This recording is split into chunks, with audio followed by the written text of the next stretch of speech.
అసలేంటో ఏదన్నా సీరియలే అర్థం కావట్లేదనమాట. అమర్ రక్తం కక్కునేలా ప్లాన్ చేశారనమాట. ఏమైద్దో ఏంటో అసలేం జరిగిందో చూద్దామనమాట. ఇంక ఈ మనోహరి అయితే ఇంకా వెంటనే రణవీర్‌కి ఫోన్ చేసిద్దనమాట. "రణవీర్ అసలు మన పాప గురించి వెతుకుతున్నావా లేదా?" అనేసి అడిగిద్దనమాట. "ఇప్పుడేంటి పాప గురించి అడుగుతున్నావు?" అనేసి రణవీర్ అంటాడనమాట. "ఏమో తనెలా ఉందో చూడాలనుంది అంతే" అనేసి ఇంకా మనోహరి అనిద్దనమాట. "ఏమి ఇంత సడెన్‌గా ప్రేమ పుట్టుకొచ్చింది? తనకేమైనా అమ్మగా సెటిల్ అవుతావా ఏంటి తిరిగొస్తే? లేకపోతే తనకి సారీ చెప్తావా తనని దూరం చేసినందుకు? ఏంటి మనోహరి" అనేసి రణవీర్ అంటాడనమాట. "అదంతా నాకు తెలీదు రణవీర్. పాపనైతే వెతికి పెట్టు" అనేసి మనోహరి అనిద్దనమాట. అసలు అమరేంద్రకి దుర్గ పాప గురించి తెలిసినా కానీ నాకైతే అస్సలు చెప్పట్లేదు. అమరేంద్ర నన్ను అడ్డుకుంటున్నాడు.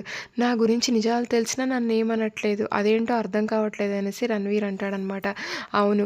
అమరైతే నిన్ను ఏమీ అనట్లేదు కదా! పాప గురించి వెతుకు" అని చెప్పేసి మనోహరి ఫోన్ పెట్టేస్తనమాట. ఇక లాన్‌లో అయితే ఆరు గుప్తా గారు ఉంటారనమాట. ఆరు అయితే పదే పదే గేటు వంక చూస్తది. "బాలిక సమయం వచ్చినప్పుడే నీ సోదరి ఇంటికొస్తది" అనేసి ఇంకా గుప్తా గారు అంటారనమాట. "అయినా నా బాధ మీకేమర్థమైతుందిలే గుప్తా గారు. మీకేమైనా బంధాలు, బంధుత్వాలు ఉంటాయా ఏంటి?" అనేసి ఆరు అనిద్దనమాట. "మాకును బంధాలు, బంధుత్వాలుంటాయి. కానీ మేము అమరులము. అందుకే మాకు బాధ తెలీదు" అనేసి గుప్తా గారు అంటారనమాట. "అవును. మేము మానవులం కదా! అన్ని బంధాలకు దూరమై నేను చచ్చిపోయాను చూడండి" అనేసి ఇంకా ఆరు అనిద్దనమాట. ఇంతలోకైతే అమర్ కార్ అయితే ఇంట్లోకొస్తదనమాట. అమర్ కారు దిగినా గానీ బాగి బాధతో కారులో కూర్చుంటదనమాట. బాగి కారు దిగు అనేసి బాగీనైతే కారులో నుంచైతే బయటికి రమ్మని చెప్పగానే బయటికొస్తదనమాట. ఇంక బాగి అయితే లాన్‌లో ఉన్న ఆరు వైపే చూస్తూ ఉంటదనమాట. "హాయ్ చెల్లి, సారీ చెల్లి" అనేసి ఆరు అయితే చెవి పట్టుకొని భలే క్యూట్‌గా సారీ చెప్పిద్దనమాట. బాగి ఏమీ మాట్లాడదనమాట. "పద బాగి" అనేసి అమర్ అయితే బాగీనైతే ఇంట్లోకి తీసుకెళ్తాడనమాట. "ఏంటి గుప్తా గారు నేను తన సొంతక్కని తెలిసినా గానీ నాతో ఏం మాట్లాడకుండా వెళ్ళిపోయింది నా చెల్లి. పైగా నన్ను కోపంగా చూస్తుందేంటి" అనేసి ఆరు అడిగిద్దనమాట.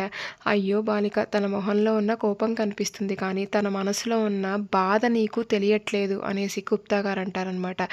"పైగా నీ పతిదేవుడు ఉండడం వల్ల నీతో మాట్లాడలేకపోతుంది. లేకపోతే నిన్ను కౌగలించుకొని తన బాధంతా తీర్చుకునేది" అనేసి గుప్తా గారు అంటారనమాట.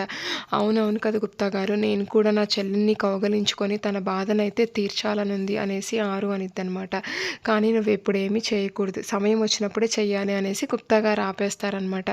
ఇంక నెక్స్ట్ అయితే బాగి అయితే అమర్‌ని నిలదీస్తూ ఉంటది. "ఎందుకంటే నాకు నిజం చెప్పలేదు" అనేసి బాగి అంటుంటదనమాట. "ఏమని చెప్పమంటావు బాగి అసల? చిన్నప్పుడే అయితే మీ అక్క నీకు దూరమైంది. కానీ ఇక లేదని చెప్పమంటావా? నీ అక్క స్థానంలోకే నువ్వు వచ్చావని చెప్పమంటావా? నువ్వు ఎన్నో ఆశలతో నీ అక్క తిరిగొస్తుంది. కానీ సజీవంగా లేదని చెప్పమంటావా? ఏం చెప్పమంటావు చెప్పు" అనేసి అమర్ అంటూ ఉంటాడనమాట.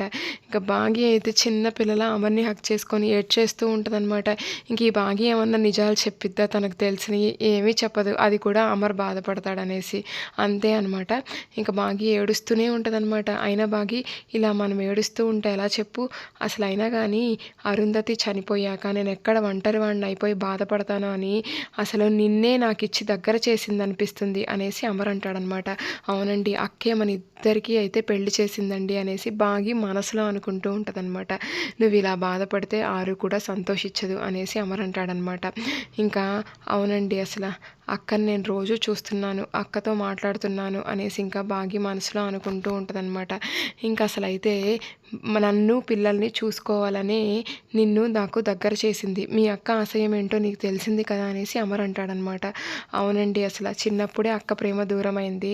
పిల్లల ప్రేమ ద్వారా నేను సంతోషంగా ఉంటున్నానండి. పిల్లల్లో అక్కని చూసుకుంటున్నానండి" అనేసి బాగి మనసులో అనుకునిద్దనమాట. "సరే బాగి ఇంక పడుకుందువురా" అనేసి అమర్ అంటాడనమాట. "లేదండి నేను అలా లాన్‌లోకి వెళ్ళొస్తాను కాసేపు" అనేసి ఇంకా బాగి అనిద్దనమాట. "నువ్వు లాన్‌లోకెళ్తే పిల్లలు ఏదేదో అనుకుంటారు. నువ్వు వెళ్ళొద్దు ఈ టైంలో. అసలే నువ్వు ఆరు ఫోటో చూసినప్పటి నుంచి డిస్టర్బ్ అయిపోయావు" అనేసి అమర్ అంటాడనమాట. ఇంక సరే అనేసి బాగి అయితే అమర్ ఒళ్ళో అలాగే పడుకునేస్తనమాట. అమర్ బెడ్‌షీట్ కప్పి మన బాగీకైతే జో కొడుతూ ఉంటాడనమాట. ఇదంతా విన్న మనోహరి అయితే దీనికి ఈ నిజం కూడా తెలిసిపోయిందా? ఇంకా అరుంధతి తన సొంత అక్కని తెలిసిపోయిందా? ఇంక నా గురించి కూడా నిజం బయట పెట్టిద్ది. ఆలోపే నేనైతే ఈ బాగీని చంపేసేయాలి అనేసి మనోహరి అనిద్దనమాట. ఇంకో పక్క అయితే రణవీర్ ఇంకోలాగా ప్లాన్ చేస్తుంటాడనమాట. ఇంకా రణవీర్ అసలైతే బాగి రక్తం కక్కుకునే ప్లాన్ రెడీ అయిపోయింది అనేసి చంబా అనిద్దనమాట. "ప్లాన్‌లో చిన్న చేంజు చంబా. అమర్ రక్తం కక్కుకునేలా చచ్చిపోవాలి" అనేసి రణవీర్ అంటాడనమాట.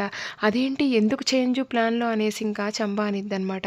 అసలు అమర్ ఇంట్లో అయితే పాలు ఎర్రగా మారడానికి కారణం నేనే అని అమర్ కనిపెట్టేశాడు.